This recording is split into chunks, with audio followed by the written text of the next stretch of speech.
রাগ করলে যদি এমন মজার মজার খাবার পাওয়া যায় তাহলে তো মাঝে মাঝে রাগ করাটাও খারাপ না। কখনো কখনো মন খারাপটাই হয়ে যায় সবচেয়ে সুস্বাদু মুহূর্তের কারণ। রাগটা থাকুক অল্প, কিন্তু তার শেষে থাকুক এমন দারুণ সব ট্রিট। রাগটা তো অল্পই ছিল, কিন্তু খাবারটা হয়ে গেল জমজমাট।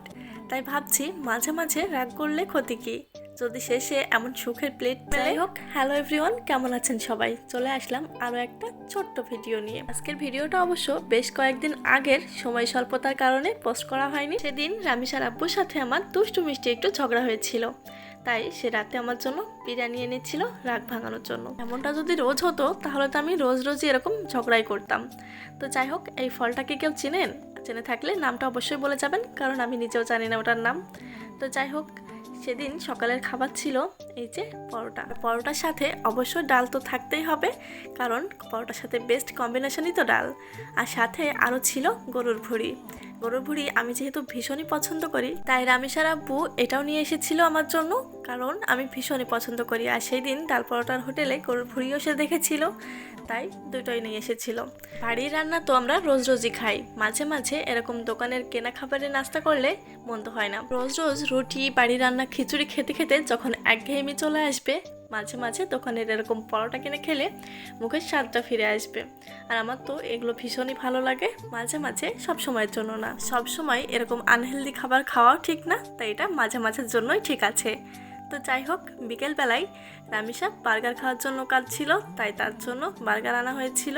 যেহেতু আমি আর রামিসা রোজই স্কুলে যাই, থেকে আসার পথে রামিসা এটা ওটা বায়না করতেই থাকে, আর আমি তাকে যেগুলো কিনে দেওয়ার মতো সেগুলোই কিনে দিই, আর বাকিটা বলি তোমার আব্বু অবশ্যই নিয়ে আসবে। তো বাড়ি ফিরেই ওর আব্বুকে ফোন করে বলে দেয় ওর ওই জিনিসটাই চাই।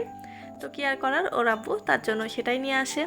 আর আমি একটু সালাদ কেটে নিয়েছিলাম। এত বেশি আনহেলদি খাবারের মধ্যে যেন পেট খারাপ না হয়, তার জন্যই এতগুলো সালাদ কেটে নেওয়া।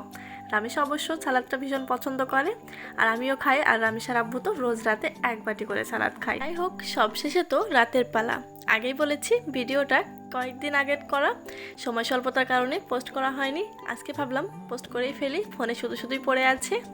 আর এই যে রামিসা ঘুমিয়ে গেছিল, আমারও রাতের খাবার খাওয়া শেষ হয়ে গেছিল, কিন্তু তারপরেও দেখি রামিসার আব্বু গ্রিল আর নান রুটি এনেছে। এখন কি আর করার, যেহেতু এনেছে খেতেই হবে। তো দুইজন মিলেই একটু খেয়ে নিলাম, আর বাকিটা রামিসার জন্য রেখে দিব। যেহেতু রামিসা ঘুমিয়ে আছে, সকালে উঠে যদি আমাদের ভিডিও দেখে কান্নাকাটি করবে, আর বাচ্চা রেখে কি খাওয়া যায় কোনো কিছু?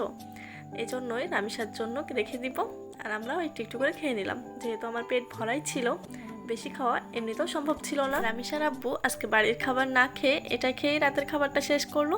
তো যাই হোক, আজকের ভিডিও এই পর্যন্তই। ভালো লাগলে একটা লাইক, কমেন্ট, শেয়ার করে পাশেই থাকবেন।